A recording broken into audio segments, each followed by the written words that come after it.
Assalamualaikum warahmatullahi wabarakatuh. Selamat pagi anak-anak semua. Ya, bagaimana kabar hari ini? Bapak harapkan dan Bapak doakan anak-anak semua pada pagi hari ini dalam keadaan sehat walafiat, juga selalu dalam lindungan Allah Subhanahu wa taala. Amin ya rabbal alamin. Oke, pada pagi hari ini kita akan belajar pembelajaran jarak jauh pendidikan agama Islam dan budi pekerti kelas 6. Ya, sebelum kita belajar, mari kita berdoa terlebih dahulu. Kita berdoa, mulai. A'udzu billahi minasy syaithanir rajim. Bismillahirrahmanirrahim. Raditu billahi rabba wa bil islami dina wa bi muhammadin nabiyya wa rasula. Rabbi zidni ilman warzuqni fahman. Amin ya rabbal alamin. Oke, mudah-mudahan apa yang Bapak sampaikan pada kesempatan kali ini bisa anak-anak terima dengan mudah ya ilmunya. Nah, kenapa? Karena Bapak harapkan walaupun pembelajaran lewat online, lewat channel YouTube ini, Bapak harapkan anak-anak semua mengikuti semua. Tetap semangat belajar di rumah walaupun tidak belajar di sekolah, ya. Karena apa? Bapak sering mengatakan ibarat sebuah pisau, kalau pisau tersebut tidak sering dipakai atau tidak pernah digunakan atau tidak pernah diasah, maka pisau tersebut lambat laun akan menjadi tumpul.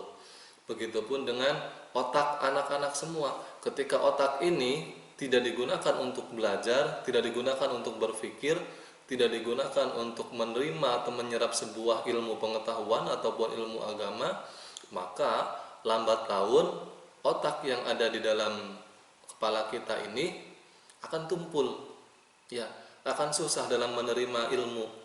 Ketika belajar akan susah karena tidak pernah digunakan untuk belajar. Maka oleh sebab itu Bapak mengajak, Bapak menghimbau, Bapak mewajibkan anak-anak semua untuk tetap belajar di rumah lewat channel YouTube ini, ya. Bukunya dibaca, kemudian tugasnya dikerjakan. Oke? Nah, pada kesempatan kali ini kita akan membahas surat Al-Kafirun. Ayo, siapa yang sering membaca surat Al-Kafirun di rumahnya atau waktu sholat? Awas, jangan sampai ketika sholat bacanya Kulhu Al-Kausar, Kulhu Al-Kausar. Ya, jangan sampai suratnya itu terus dibaca, ganti Al-Kafirun, diganti An-Nasr, diganti Al-Qari'ah, kemudian diganti At-Takasur. Jangan sampai Kulhu Al-Kausar, Kulhu Al-Kausar. Ya, yang pendek-pendek aja. Jangan sampai itu terus ya anak-anak ya. Tidak apa-apa, maghrib, Pak, saya maghrib mengaji, Pak. Baca surat apa? Surat Al-Kafirun, satu aja, nggak apa-apa. Pak, saya maghrib atau habis isya ngaji lagi. Baca surat apa? Bacanya surat Al-Ma'un, nggak apa-apa. Ya, yang penting anak-anak semua ada kegiatan mengaji, apalagi setelah maghrib atau isya, ya, dan subuh. Diusahakan anak-anak terus mengaji, ya. Nah, siapa yang sering baca surat Al-Kafirun? Cung, siapa yang tidak hafal? Nah, ada yang tidak hafal surat Al-Kafirun? Iya, cuma 6 ayat loh. Ada 6 ayat Al-Kafirun. Ya, terus dibaca Al-Qur'annya, ya, diulang-ulang lambat laun, walaupun anak-anak semua tidak menghafal, tetapi karena sering dibaca nih juz amma tersebut, insya Allah akan hafal secara sendirinya. Ya, begitupun zaman orang tua dulu. Orang tua dulu sering membacanya Yasin, karena sering dibaca maka akan hafal dengan sendirinya. Begitupun anak-anak nih. Pak, saya tidak pernah menghafal juz amma, tapi sering dibaca, nggak apa-apa. Lambat laun, ya, dalam waktu dekat yang sering dibaca juz amma tersebut akan hafal. Nah, jadi yang penting anak-anak semua terus dibaca juz ammanya. insya Allah nanti akan hafal sendirinya. Al-Kafirun dibaca terus setiap hari, habis maghrib dibaca lagi, besoknya dibaca lagi, nanti lambat laun Al-Kafirun akan hafal secara sendirinya. Ya, seperti itu untuk metode menghafalnya. Nah, siapa yang belum hafal? Ada yang belum hafal? Harus hafal semua ya. Nanti ada setoran tugasnya membuat hafalan, video hafalan Al-Kafirun. Oke, sekarang kita akan belajar surat Al-Kafirun. Silakan anak-anak siapkan. Kalau sudah Al-Qur'annya dibuka atau juz ammahnya dibuka, surat Al-Kafirun, dan buku tulisnya juga dibuka serta alat-alat tulis lainnya disiapkan ya. Nanti apa yang Bapak sampaikan, anak-anak tulis di buku tulis. Ya, tulis di buku tulis. Agar apa? Agar tidak lupa. Karena ilmu kalau tidak ditulis maka akan lupa. Salah satunya cara untuk tidak lupa ditulis. Ketika lupa anak-anak tinggal baca, maka tidak akan lupa lagi, ingat ya. Oke, surat Al-Kafirun tadi ada berapa ayat? Betul, ada 6 ayat. Ya, semuanya ada 6 ayat. Kemudian surat Al-Kafirun diturunkan di kota mana? Atau tergolong surat apa? Surat Makkiyah, karena diturunkan di kota Mekah sebelum Nabi Muhammad SAW hijrah ke kota Madinah. Jadi Al-Kafirun ini tergolong ke dalam golongan surat Makkiyah. Sekali lagi Bapak nanya, ada berapa sih ayat dari surat Al-Kafirun? Ada 6 ayat. Tergolong ke dalam surat apa sih surat Al-Kafirun ini? Iya, surat Makkiyah atau surat yang diturunkan di Mekah sebelum Nabi Muhammad SAW hijrah ke Madinah. Ya, oke, sekarang kita baca ya. Kita baca Bapak dulu, nanti silakan anak-anak. Ya. Perhatikan cara bacanya, panjang pendeknya diperhatikan, makhorijul hurufnya diperhatikan. Oke, baca ta'awudz dulu. A'udzu billahi minasyaitonir rajim. Bismillahirrahmanirrahim. Qul ya ayyuhal kafirun la a'budu ma ta'budun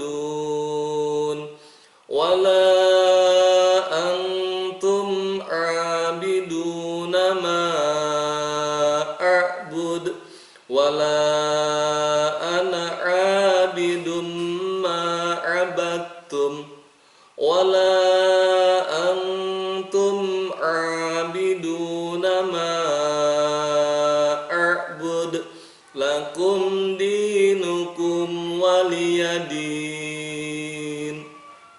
Bisa anak-anak? Ada yang belum bisa baca Al-Quran belum? Cung? Atau yang masih ikronya ikro 2, ikro 3? Ya, kelas 6 harus udah tamat ikronya ya. Oke, sekarang kita perhatikan satu ayat ya. Bismillahirrahmanirrahim. Qul ya, panjang. Qul ya, jangan kul itu kaf ya. Qul ya, 6 ketukan atau 6 harokat atau bisa 5 harokat, 5 ketukan ya. Panjang. Jangan qul ya ayyuhal, panjang. Qul ya ayyuhal kafirun. Sekali lagi. Qul ya ayyuhal kafirun. Hal itu alif lam. Alif lam apa anak-anak? Alif lam qamariyah. Iya. Ya, alif lam qamariyah. Ka panjang. Ya, mad tabi'i. Firun 6 harokat. Itu adalah mad haribli sukun. Sekali lagi. Qul ya ayyuhal kafirun. Bisa? Iya. Kita lanjut ya, ayat yang kedua. La panjang. panjang 6 harokat, itu adalah hukumnya mad jaiz munfasil.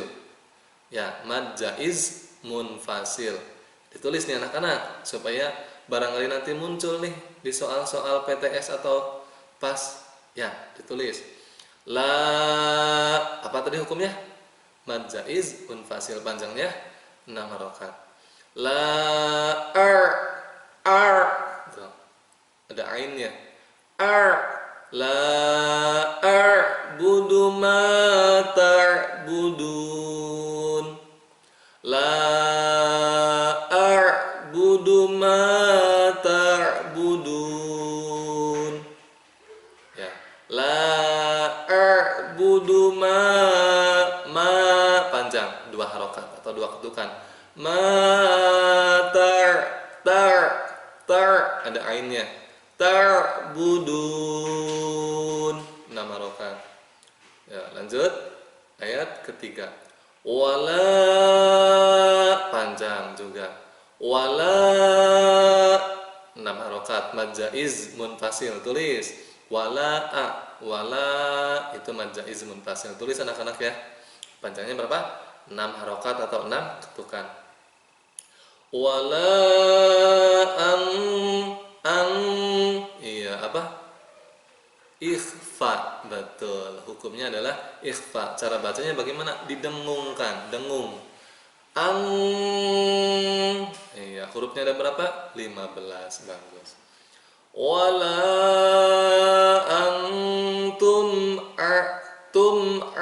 nah, jangan lama, jangan, salah. Karena ini adalah izhar syafawi. Izhar apa? Izhar syafawi. Kenapa disebut izhar syafawi? Karena mim sukun bertemu dengan ain. Ya. Wala antum panjang 2 harokat atau 2 ketukan. Mad tabi'i atau mad asli namanya ya. Wala antum bidu. Nah, apa itu hukumnya? Panjang lagi, mad tabi'i lagi. 2 berapa? 2 harokat, 2 ketukan.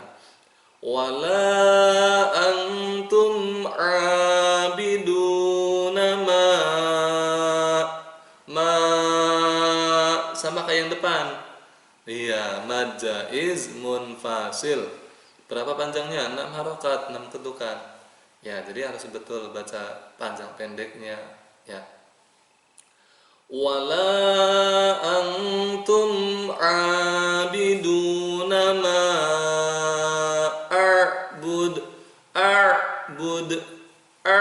nah, ada ainnya, jangan abud. Nah, salah. Ya. Arbud. Nah, ujungnya apa? Bud. Qalqalah kubro. Kenapa qalqalah kubro? Huruf qalqalah disukunkan karena waqaf. Ya. Huruf qalqalah ada berapa? Ada 5. Dikumpulkan dalam kata apa? Baju di toko. Ba, jim, dal, to, qaf. Baju di toko atau kutbu jadin. Ya. Ingat-ingat nih. Ditulis ya hukum-hukumnya, barangkali nanti muncul ketika anak-anak ujian sekolah nanti, ya. Wala, ulangi lagi ya, ayat ketiga. Wala antum abiduna ma a'bud. Bisa? Oke, sekarang kita lanjut ayat keempat. Perhatikan panjang pendeknya.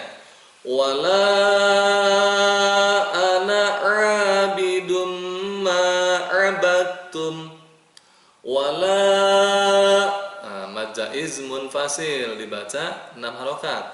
Wala ana anaknya jangan panjang. Ana langsung pendek, jangan wala ana salah. Ya, tapi harus dibaca pendek enaknya. Lihat di atasnya ada lingkaran atau bulat, yaitu tandanya adalah agar anak-anak jangan membacanya panjang, ya, tapi dibaca pendek. Wala ana abidun. Nah, ini bacanya yang panjangnya yang a-nya ya. Wala ana abidum ma dumma, apa itu? Iya, idgham bi gunnah. Idgham bi gunnah. Ya, kenapa? Karena dhammah tain bertemu dengan mim. Idgham bi gunnah ada berapa hurufnya? Ada 4, ya, nun, mim, wawu, atau dikumpulkan dalam kalimat yanmu. Kalau idghamnya sendiri hurufnya ada berapa? Ada 6, dikumpulkan dalam yarmaluna, ya, ro, mim, lam, wawu, nun. Ya, kalau idgham bila gunahnya ada berapa hurufnya? Ada 2, lam sama ro. Nah, ingat-ingat ya, jangan sampai lupa. Tadi hukumnya apa tadi? Dumma. Iya, hukumnya adalah idgham bi gunnah. Ya, jangan dunma, jangan. Bidumma. Ya, ulangi lagi. Wala ana abidum ma 2 harokat mad tabi'i hukumnya. Ma'abattum dalnya dihilangkan. Nah, yang dibacanya adalah ta, ada tasdidnya. Ya, abattum bukan abadtum, salah. Abattum ya. Wala ana abidum ma abattum. Oke, bisa? Oke, lanjut ayat yang kelima. Wala, nah, panjang lagi. Mad apa tadi namanya? Mad jaiz munfasil, betul. Wala antum abiduna ma a'bud. Bisa? Wala antum abiduna ma a'bud. Ya, ada mad jaiz munfasil. Wala antum ikhfa, dibaca dengung. Antum jelas. Tum izhar syafawi. Abidu nah, itu dibaca panjang 2 ketukan atau 2 harokat. Mad tabi'i. Abidu mad tabi'i juga 2 harokat atau 2 ketukan. Nama mad jaiz munfasil dibaca 6 harokat atau 6 ketukan panjangnya ya.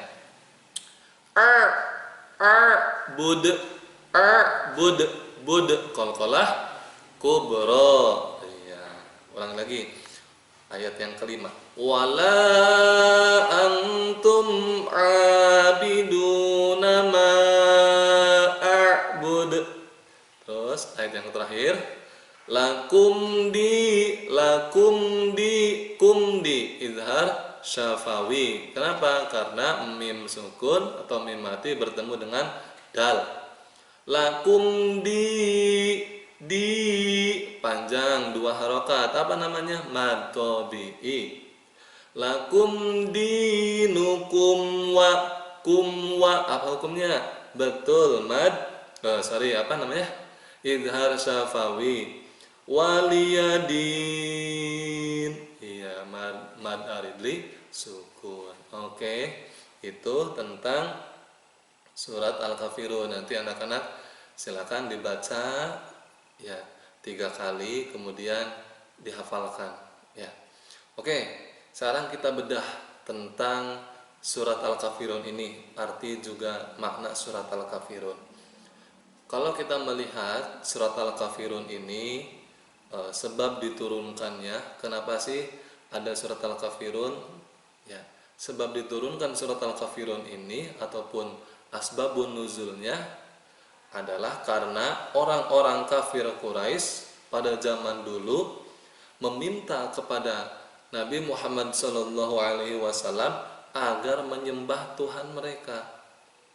Ya, makanya di ayat yang pertama ditegaskan bahwa qul katakanlah wahai Muhammad, ya ayyuhal kafirun, ya ayyuhal, wahai kafirun, orang-orang kafir.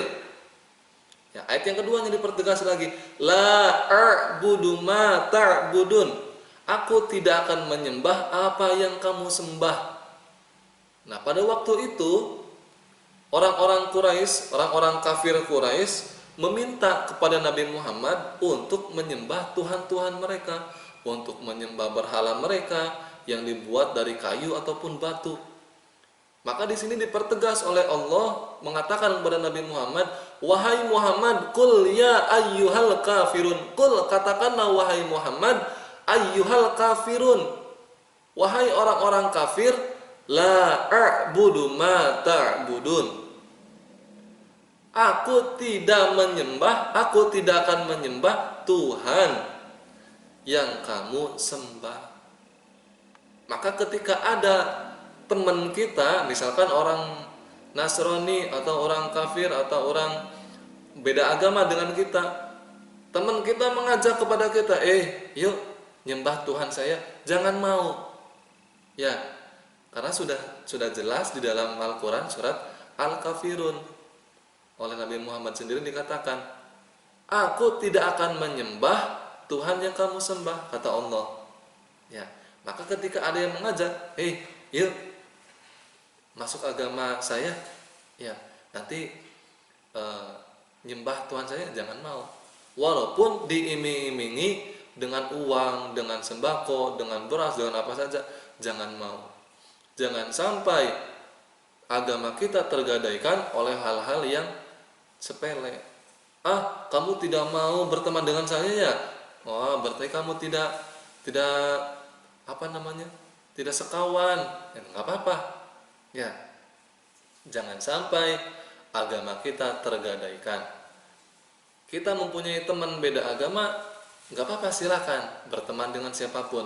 Mau berteman dengan teman yang agamanya Kristen, tidak apa-apa. Dengan yang agamanya Buddha, tidak apa-apa. Kita berteman dengan yang agamanya Konghucu, tidak apa-apa. Tetapi urusan ibadah jangan sampai kita terbawakan. Ya, jangan sampai kita terbawakan. Diajak yuk ke gereja atau yuk ke tempat ibadah orang-orang Buddha itu, ya ke kelenteng atau kemana, yuk ikut nyembah yuk, jangan mau. Ya, sudah jelas, la a'budu ma ta'budun. Aku tidak akan menyembah apa yang kamu sembah. Ya, kita hanya menyembah kepada siapa? Allah Subhanahu wa ta'ala. Lewat apa? Lewat sholat 5 waktu. Ya, itu adalah cara kita menyembah kepada Allah. Jangan menyembah kepada patung, jangan menyembah kepada pohon. Wah, jelas itu sudah menyekutukan Allah. Kalau menyekutukan Allah bagaimana? Ya murtad. Ya. Nah, jadi jangan sampai seperti itu. Tidak apa-apa kita berteman dengan yang lain. Ya. Jadi asbabun nuzulnya diturunkan atau sebab turunnya adanya surat Al-Kafirun ini, waktu dulu orang-orang kafir Quraisy meminta kepada Nabi Muhammad untuk menyembah Tuhan mereka. Ya. Dan mereka juga mengiming-imingi kepada Nabi Muhammad, kalau Nabi Muhammad mau menyembah Tuhan mereka, mereka juga akan menyembah Tuhannya Nabi Muhammad. Ya, tapi seperti itu salah. Jangan mencampur adukan. Ya, jangan mencampur adukan masalah ibadah. Ya, tidak boleh. Tidak ada tuntunannya. Sudah jelas. Ya, perintah Allah, la a'budu ma ta'budun. Aku tidak akan menyembah Tuhan yang kamu sembah. Ya, itu adalah asbabun nuzulnya diturunkan surat Al-Kafirun. Ya, yang intinya berisinya adalah perintah Allah kepada Nabi Muhammad agar menyatakan dengan tegas kepada orang-orang kafir bahwa Nabi Muhammad SAW tidak akan menyembah Tuhan yang mereka sembah. Nah, dan orang kafir pun tidak akan menyembah Tuhan atau Allah Subhanahu wa ta'ala. Nah, seperti itu intinya isi dari surat Al-Kafirun. Kita sudah jelas.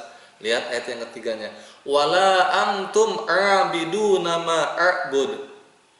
Dan kamu bukan penyembah apa yang aku sembah. Mereka bukan penyembah Allah, mereka tidak ibadah kepada Allah. Kecuali kalau mereka masuk Islam, beda. Ya, mereka masih agamanya agama Nasrani atau mereka masih kafir, ketika kita diajak oleh mereka untuk menyembah Tuhan mereka, kemudian mereka juga mau menyembah Tuhan kita, kalau seperti itu kan tukeran, ya tidak boleh. Ya, tidak boleh seperti itu. Kita tidak akan menyembah Tuhan mereka dan mereka juga bukan penyembah Tuhan kita. Ya. Kemudian kita lihat ayat yang keempat, wala ana abidum ma abattum, dan aku tidak pernah menjadi penyembah apa yang kamu sembah. Saya juga tidak akan pernah menjadi penyembah Tuhan kamu. Ya, seperti itu. Ditegaskan, sangat tegas dalam surat Al-Kafirun. Selama-lamanya kita tidak akan menyembah Tuhan mereka.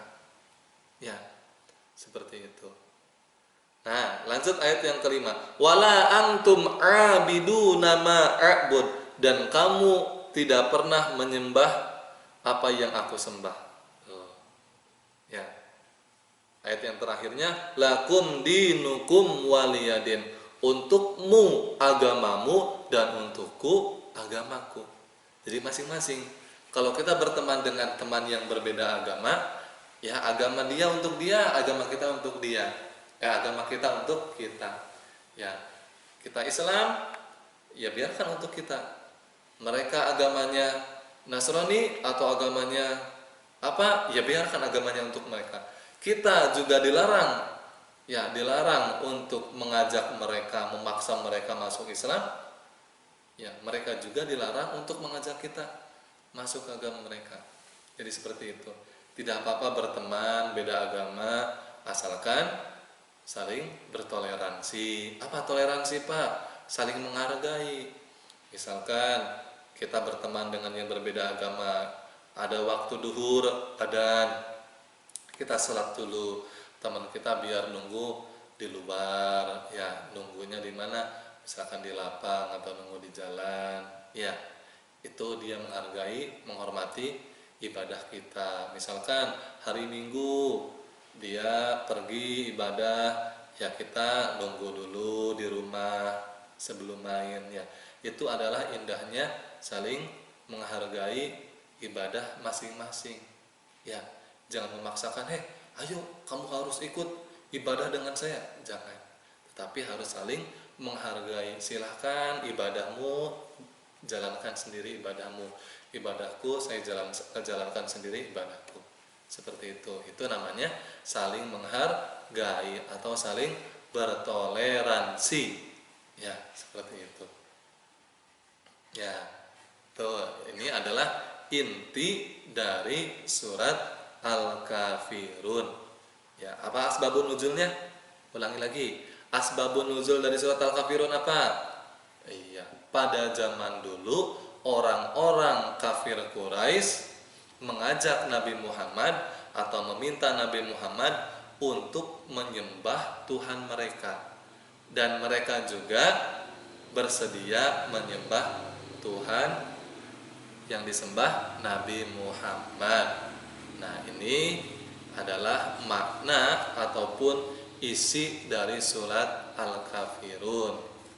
Ya, kalau kita terapkan, ya tadi, Pak, saya punya teman yang sekolahnya di SD-nya, misalkan di SD bukan agama Islam, non muslim dia, bapaknya, ayahnya juga, ataupun saya punya tetangga beda agama, nggak apa-apa, saling berbagi makanan, tidak apa-apa. Ya, itu namanya kebersamaan sosial. Ya, hidup bersosial, tidak apa-apa, asalkan jangan saling mengusik ibadahnya. Ya, kita hargai ibadah mereka, mereka juga menghargai ibadah kita. Kita tunjukkan bahwa agama Islam begitu ramah, ya, begitu sopan, begitu baik. Tunjukkan kepada mereka. Ya, kita juga tidak perlu memaksa, ayo kamu harus ikut ke masjid, kamu harus ikut ke musola, kamu harus ikut ke TPA. Tidak boleh seperti itu. Ya, kita hargai mereka, mereka juga menghargai kita. Maka hidup berdampingan akan lebih indah. Ya, Tunjukkan sikap baik kita, tunjukkan sikap sopan santun kita, tunjukkan sikap ramah kita kepada teman-teman kita siapapun, apalagi yang sesama muslim, terlebih kepada mereka teman-teman kita yang non muslim atau bukan agama Islam. Ya, itu saja pada kesempatan kali ini. Nanti silakan anak-anak semua tulis surat Al-Kafirun, dihafalkan, dibaca, ya. Kemudian juga apa yang Bapak sampaikan tadi ditulis, ya, dicatat. Kirimkan foto hasil tulisannya dan foto hafalan surat Al-Kafirun ini ke Bapak. Kirim, ya. Oke, itu saja yang bisa Bapak sampaikan pada kesempatan kali ini tentang surat Al-Kafirun. Mudah-mudahan apa yang Bapak sampaikan bisa anak-anak terima dengan baik dan bisa diterapkan dalam kehidupan sehari-hari. Ya, sekali lagi Bapak mengajak ayo untuk terus belajar, terus membaca Al-Quran dengan istiqomah, terlebih di waktu maghrib ataupun isya juga subuh. Ya, jangan sampai berhenti membaca Al-Quran, terus istiqomah membaca Al-Quran. Terlebih anak-anak semua hafalannya ditingkatkan lagi. Terima kasih. Mudah-mudahan kita semua dalam lindungan Allah Subhanahu wa taala dan diberikan kesehatan selalu. Wallahul muwaffiq ila aqwamit thoriq. Mari kita akhiri dengan membaca hamdalah. Alhamdulillahirabbil alamin. Wassalamualaikum warahmatullahi wabarakatuh.